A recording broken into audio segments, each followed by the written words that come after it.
right, we're live. Check it. Welcome back to I'm Gonna Be Honest podcast. We're back. When I say we, I mean me, because evidently my co-host isn't here, and today's a little different.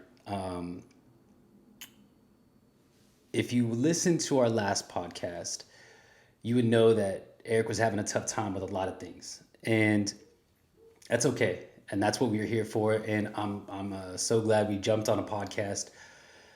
I think it's really good for him to. It's the first time he actually like stepped up and actually confronted me personally with something that was on his mind. I think he has this habit of, just avoiding it, and I think we all have that initially. I think we avoid a lot of conflicts in our lives because we don't know how to talk about it, or we're. I mean, I'm an older brother. There's a different dynamic. He doesn't want to. He doesn't want to hear what I'm going to tell him. I get it, but I'm here today to continue something that we started. I had told him I did not want to post any videos until we had 10 collected. I believe this is episode 8.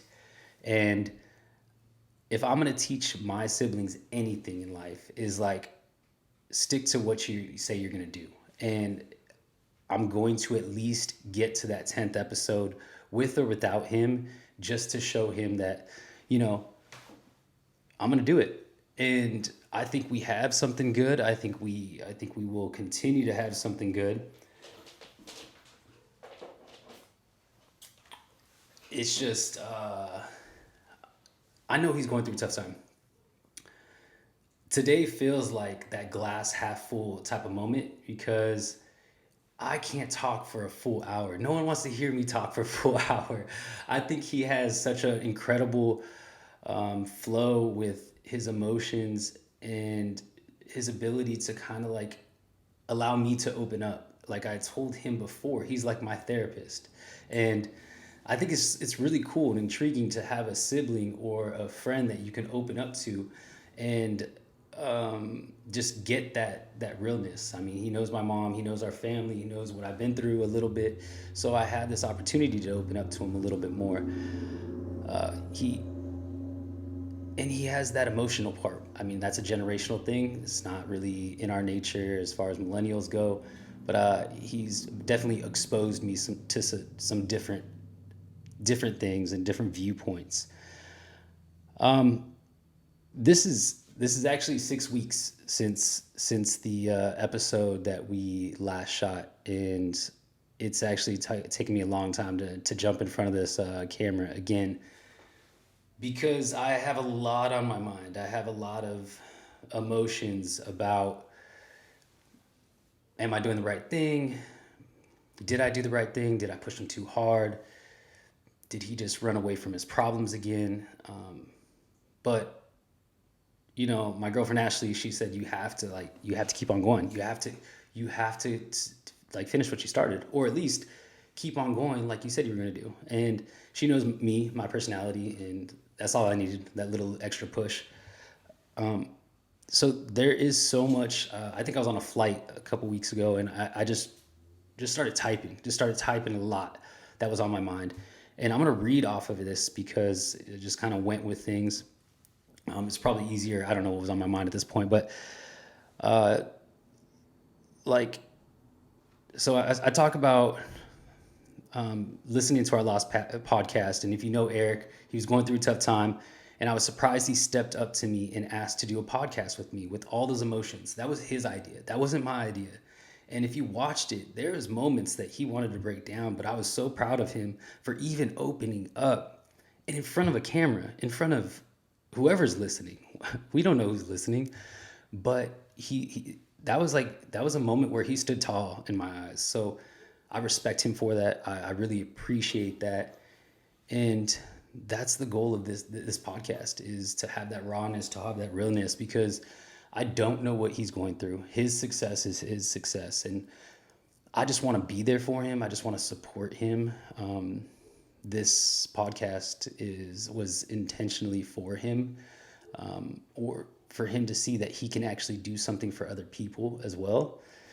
And I think I think uh, I think he has. I've had a few conversations with some people that have listened to the podcast and have asked questions about him and how he's doing and some of the thought processes and some of the conversations that Mike had with him and how they're using that to their benefit. So I wanted to start to post these because he did the work. He's done the work. He's sat up here for an hour and just talked and just listened to me try to give him advice, even if he probably didn't want it.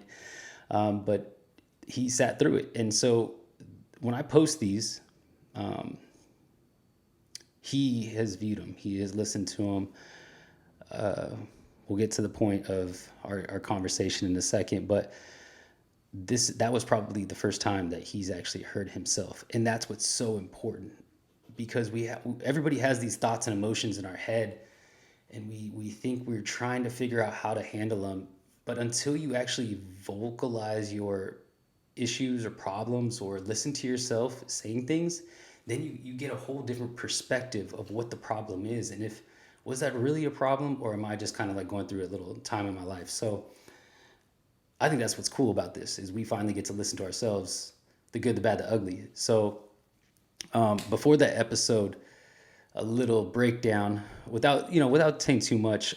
He left for a week, no comment, no intention, just an idea of he had to figure something out. And during that week, I have my shit together. I let him go through it. It's not easy watching somebody struggle, but there's only so much you can do. There was a point he realized he messed up, and that's when we captured a moment, and that's when we did that podcast. To me, we spoke honesty. We let it all out. He allowed me to share my emotion. That was the best talk I've ever had with him because he made me react, and he made me show emotion. He made me show vulnerability.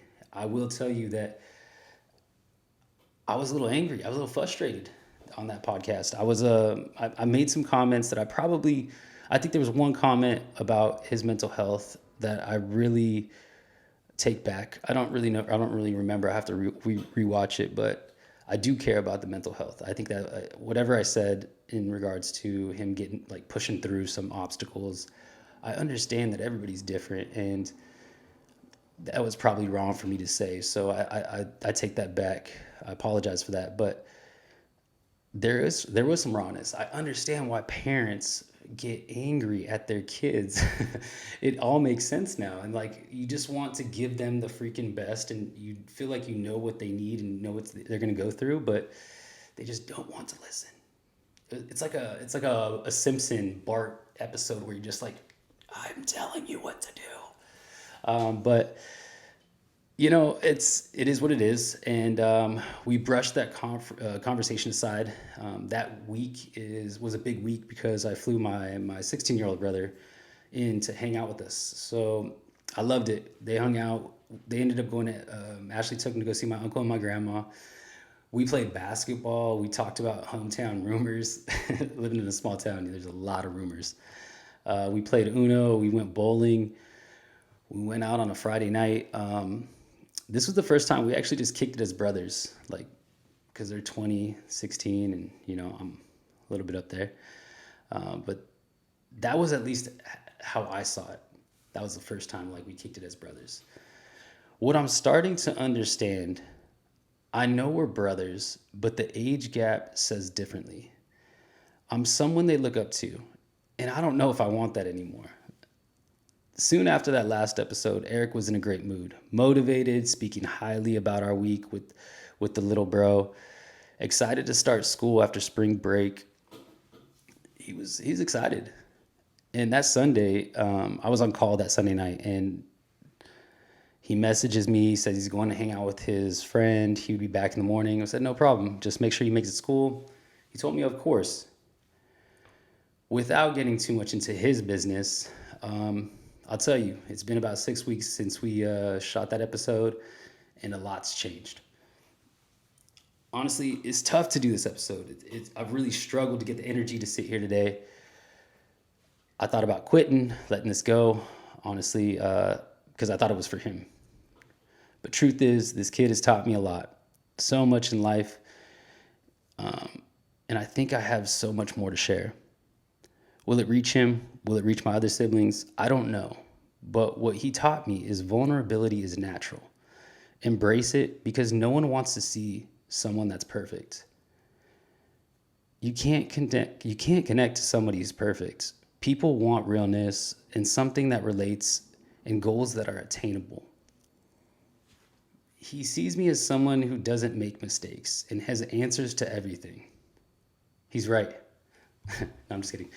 He's right. I try not to make mistakes. I try to resolve problems, but I have 15 years of experience on him, and he doesn't realize how many mistakes I've made.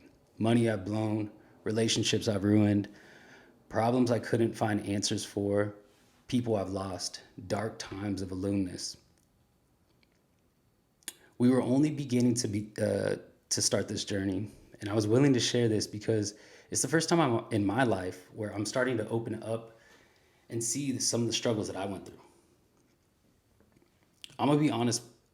Podcast, this show has helped me take a deep dive into my past and unmask some emotional shit. I've never really opened up about my past and those struggles. I've kind of just blocked out those moments and used the excuse of I wouldn't change anything because it made me who I am today. And it's true, I probably would keep everything the same. But if I look back, I wish I had somebody to vent to, whether it be a dad, uncle, brother, not to give me answers, just an opportunity, like just an opportunity to not feel alone. But I'm glad I've experienced those moments because now I know I can be the person for somebody else. I have to find ways to be the best listener, work on ways to be more approachable, and master the art of helping somebody find a resolution rather than giving them the answer. I've held out 6 weeks, hoping I would get a chance to reconnect to Eric. He sent me text messages. I know he's okay. He's got a new job. I don't know if he finished school. I know he's around. I was hoping for some come to God moment would happen and everything would be back to normal. We would be jumping back on this show, talking about starting a detailing business, talking finance, celebrating him finishing his first semester of school, him looking at buying a car, little moments to celebrate. Instead, he chose to leave. You know, it's okay because this podcast is about finding success through your own journey. No doubt it's hard to align my story to anything he's going through. Before I get to the typical Johnny behavior of finding the good in every situation, I have some things to get off my chest.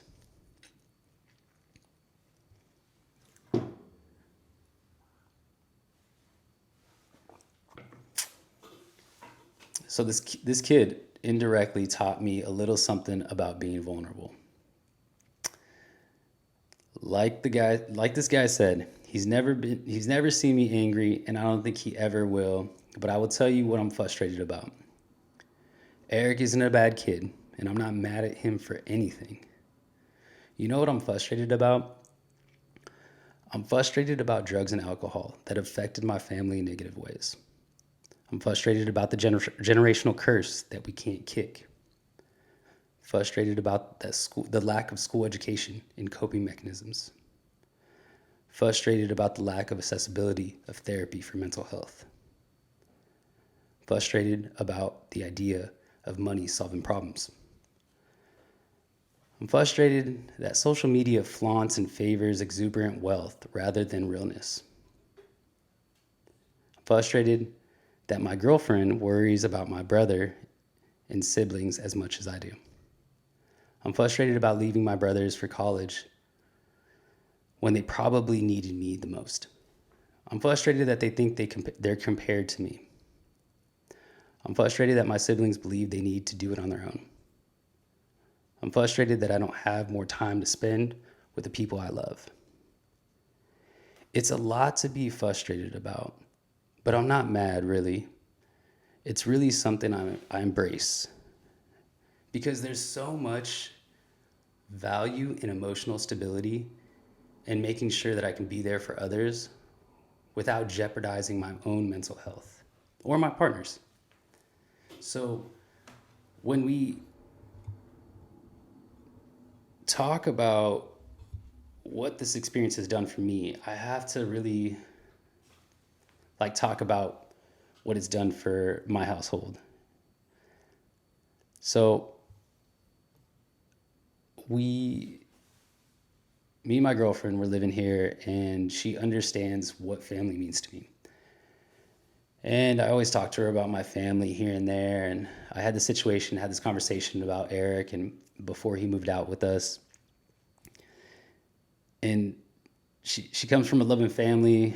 She has two older brother and a younger brother, and they're very close. And she's like, "You got to go get him. You got to make him. He can live with us." Like I was like, "Are you sure? Are you sure?" And she's like, "Yes, go get him. Do what you got to do." And for me, I know what that is. I know what's involved. It's a lot of work. Um, but I will tell you, she's embraced it. She embraced it with open arms, and then got hit with. We have like he's 20, but we got like a teenager in the house almost, and not to discredit Eric take care of himself, but what it is like it's taught us a lot about parenting, and there's some rules that come with relationships, and one of the biggest two factors when it comes to relationships is you have to have an understanding of how you're going to raise your kids. You got to have an understanding of how to handle finances. I think those are the two biggest arguments, the two biggest reasons for divorces. And I would tell you that this experience has really prepared us for what's like future kids and stuff like that, because I feel like Ashley loves so freaking hard, and these moments where he just takes off, it really did something to her. Like why she wants answers, and I don't have the answers. I couldn't give the answers, but it was an opportunity for us to collectively come together and like go through it. And it was the first time that I've had somebody to talk to about situations like this. When your family doesn't really give you the feedback that you need, I had somebody to talk to about it, and I think that's so valuable. And Eric knows that Ashley, for 100%, was like always spoil him, bring freaking food to school for him, and everything like that. um, he didn't take advantage of it too much, but and he was very appreciative of it. But what it like indirectly, he taught us so much about how to handle conflicts. We never like tried to fight in front of him. We always discussed, our disagreements behind closed doors, which I think is respectable, and came to an agreement before we, had to have a conversation with him about something. But he wasn't a bad kid at all. But that's what the scenario has taught us. There's so much value to be taken out of every situation, and I thank him for that. So those are just like some of the things that we have found peace in. I know he's gonna do good. That's the point of this freaking podcast. Is like I can't tell him what to do anymore. I can be frustrated about it and his steps that he takes to get there, but I can't tell him what he's supposed to be successful at. So one other thing is like I love being a big brother, but what I've come to understand is that age gap has really been an issue, and I have to take on a new role where like I don't know how to go about it. I don't know how to like really. I just want to be the brother, but I know it's just different with all my siblings. So I just feel like being the oldest brother is and I don't know if you're the older sibling or not, or if anybody out there if it has the same kind of feeling, but it's kind of isolating. Whether you're successful in your own way, whether, you know, your siblings look up to you. I just want to be equals with them where they can like open up to me and express things and not feel like I'm going to judge them. But I know it's not going to happen. We're past that point now. And as much as it sucks, I just kind of, I have to accept it. And I have to accept that he's not going to confront me immediately based upon certain things that he's going through. But I need to figure out a way where I can just always let him know that I have, that I will be there for him. So I'm just trying to balance that act. Some great things that have come from this podcast also is shout out to my little sister. She has been reaching out quite a bit, and her mom actually was pretty supportive of a couple episodes, and I want to thank them because, you know, my sister had reached out and said and offered to create a business card for Eric if he really wanted to start the detailing business. And that like little thing means so much. It's, first of all, you're supporting by listening. Second of all, you really like are trying to do something that can just give him the idea that he can make something happen. Like just giving it's being creative and being like motivating, creative, whatever you got to do, whatever you want to call it. Um, but yeah, so I think that's really cool.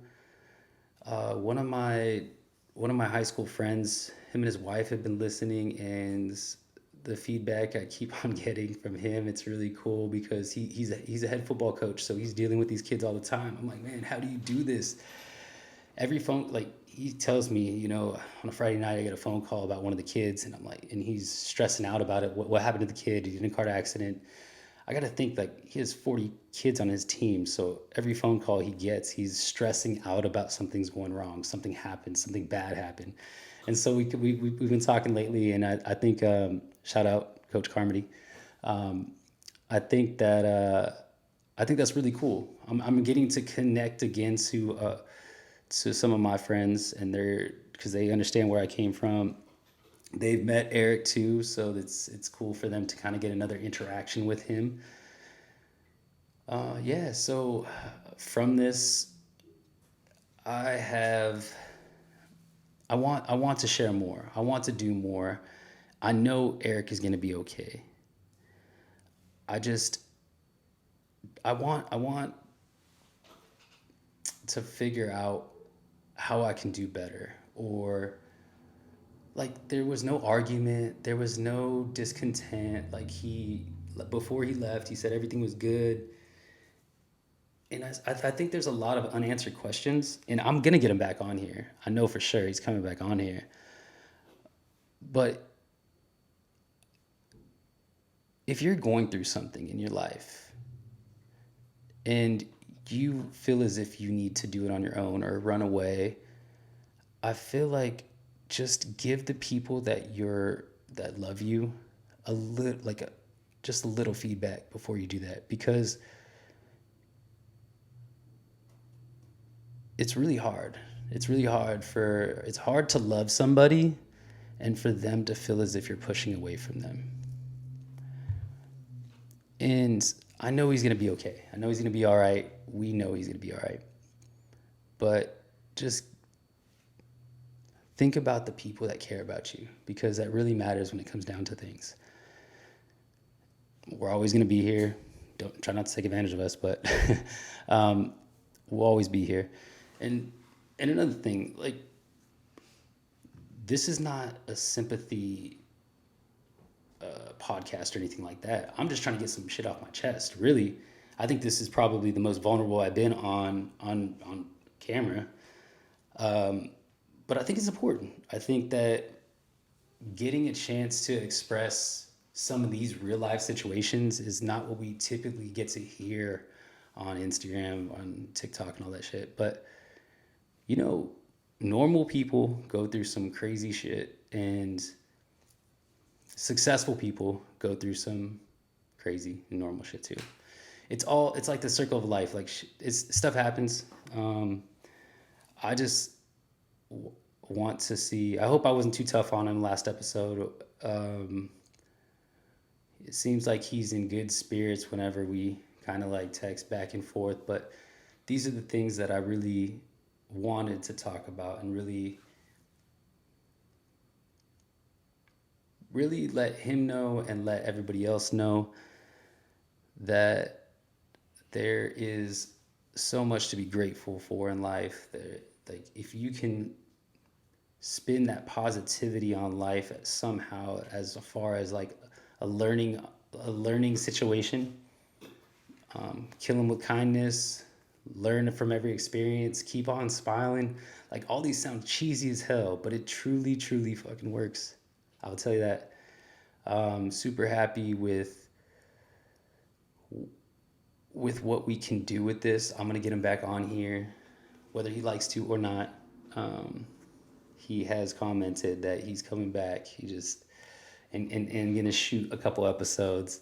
But in the meantime, I got a couple guests coming up.